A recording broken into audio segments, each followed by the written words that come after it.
Hello everyone, my name is El Parnaso, and for today's video we are going to play around Mulcharmi Fuwa, okay? So let's imagine that this is your opponent's hand. You only have this one, right? You have this, okay, so you go normal, then they obviously going to Mulcharmi to Fuwa just right there. Now you just go with the snatchy, you use the effect. So this is the scenario when you just draw one name, and in this case just the lollipop, let's just imagine. You're just going to revive it. It's single one, so unless you see your opponent has 60 cards, you just put this in attack. Now, this is going to be a bit controversial, so just try to follow me. I see a lot that people just go to the capsi way to try to add one more name and the capsi, so they can have also access to the quick spell and playing around imperm, trying to put the other field spell in the opponent's turn, blah blah blah, right? So maybe I'm just too careful, but let's just imagine a scenario when the other four cards of your opponents are also disruptions, because they are disruptions. Probably he's not going to have an available play. So even though he is able to stop you going forward and having the draws, they can play if they don't draw any card to do it. So in these kind of scenarios, just to try to make my point, if you try to do he already has a draw, right? Like for example, let's imagine that he does draw because of the snatching. Let's imagine that we go with these two to the graveyard and we try to make the capsi. They gonna have another draw that could be any of the cards that avoid this one to resolve. So let's imagine that they don't have the Ash, but they drew it, or they don't have the Purge, but they drew it, or even they don't have the Gamma, but they drew it. This means that the summon of the Yami is not going to be that much, and your opponent is still in the same amount of cards that they have before you attempt to resolve this, because they just technically use a card that they drew, and they still have the right to draw a card. If you try to play further with your extra deck, you're going to give him another draw. There's also the chances that, and again, this is me maybe being kind of paranoid, right? But let's imagine that they already have the Ash, but because you allow them to draw, they draw something that, imagine something just useless, right?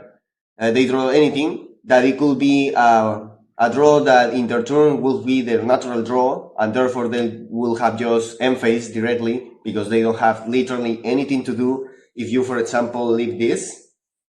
But because you attempt to leave this, they're just going to use a card that they have kind of useless already, and you just become useful, and you allow them to have the opportunity of an extra draw, because now this useless card that was going to make them end their turn is already in their hand, and now they can just draw capsi and beat you. You are giving them that privilege, that opportunity, that chance, that hope, that miracle, whatever. And why you should do that? I don't see how much valuable this summoning on your turn could be, just to try to avoid to play around card like impermanence. Because you can even summon this in your opponent's turn. Why you're going to give them this opportunity to draw one extra card when you know at this point that in Yu-Gi-Oh! An extra card could change absolute everything?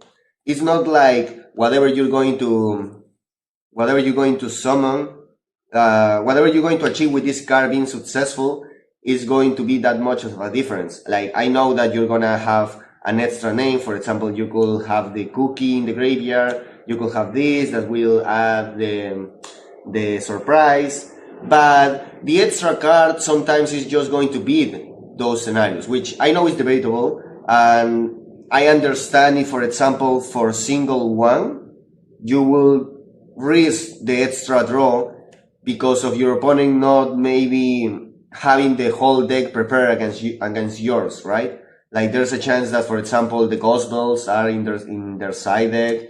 There's a chance that maybe the Trust are in their side deck. However, I would highly advise you to try to just make the one draw, regardless of the Yami that you have, whenever you get Fuwa, at least after single one. Because what you can almost be sure is that they're going to have heavy spells against your deck, especially if you're playing pure. Like, you're going to allow them to draw Metatronus, you're going to allow them to draw like Lightning Storm, you're going to allow them to draw the maybe Pancra, I don't know, like Raigekis, you're going to allow them to draw the Feather Dusters, and at least in the scenarios after side deck, I don't think is very worth the risk of exposing this card to Ash, Purge, or Gamma, and after to Ghost Bell, whenever it tries to goes back, also exposing yourself directly to the talents and the trust before you can push whenever you want with the set effect, because you have to wait for this card to activate it first, and you have to risk yourself to be in a position when, oh, my opponent is activating a card, I'm going to use this go back now so I can have the Snatch available. But if the next play, if a trust is a trust or a talent, I'm going to lose my interaction with this before they attempt to summon something that I want to set or pop. So there's a lot of intricacies whenever you have to go to summon this, just so you can have an extra name, and you are doing it by giving your opponent an extra draw. At least after side deck, again, I will not advise it. I can understand when in single one, you can see that your opponent have less heavy Yami hate against you, right? Like this or this. So I can understand that maybe you want to give your opponent a second draw in your first single. However, I will also remind you that each and every single of these names are a really big privilege, just by the fact that they are named Yami and the consequences of that. Like, mathematically, any of these names become 3 cards. Even after Fuwa, this card alone will become the link itself and the field spell. These are 3 cards. Your opponent is just drawing 1. So, just try to do that perspective of the names. Also, if you have the privilege of drawing any of these 3, you're already going to have during your opponent's draw even a Diddy Crow, a quick effect pop monster, or a draw. So the privilege of these cards are just so big that maybe you can kind of, I don't know if this is the right wording, but appreciate and value more the names that you already have, in order to just not risk your opponent having their best cards draw just because of that extra card, you know? And because these are popular cards in the meta, like all of this, and these are popular cards in the side decks. So maybe some of these changes or your meta environment is different, maybe you can do something different about it. But again, I will tell you, remember that let's imagine you just draw this one, okay? You got Fuwa, blah, blah, blah, yeah, and you do what I told you. If they try to, and let's put ourselves in the scenario when your opponent drew the Ash Blossom. Where is that Ash Blossom? Let's just say that, here it is, okay. So our opponent has the Ash already, regardless of what they drew, right? They draw something and they try to play with the card. We, whenever we want, have the opportunity to, let's just say that we have the opportunity to just set and interact with the card that they're trying to use. We can set 1 or 2. And now let's say that they try to still play with another card that they have. The Ash is still worthless in their hand, remember. Now they try to play with Ed's card. We go back this, we summon the two that we have. Now the Snatchy will be available to have the Akruki. And this is going to be very important because whenever you want to pop something now, you're just going to make the effect. And now the Ash is going to be even more worthless because you can chain block. You can make 1, 2. Therefore, the Ash is still sucking in their hand and it still be sucking more because you most likely will like an interaction at this point if you have, for example, the Marshmallow. Therefore, like you can have this as a follow-up. You send any of these two that you may want, based on the matchup that you're playing. Now, let's say Cookie. Now, whenever your opponent tries to keep playing, because you already set 1 or 2 monsters and pop a card, you can use still this, and you will have the pop of this one.